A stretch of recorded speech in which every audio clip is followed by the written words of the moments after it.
Отдайте на Господа вие, синове на силите. Отдайте на Господа слава и могъщество. Отдайте на Господа дължимата на името му слава. Поклонете се на Господа в свята премяна. Гласът Господен е над водите. Бог на славата гърми. Господ гърми над големите води. Гласът Господен е силен. Гласът Господен е величествен. Гласът Господен троши кедри. Да, Господ троши ливанските кедри и ги прави да скачат като теле.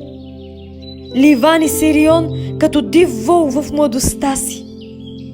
Гласът Господен разцепва огнени пламъци. Гласът Господен разтърсва пустинята. Гласът Господен разтърсва пустинята Кадис. Гласът Господен прави да раждат кошутите и оголва горите, а в храма му всеки възгласява слава. Господ седна като цар над потопа. Да, Господ седи като цар до века. Господ ще даде сила на народа си. Господ ще благослови народа си с мир.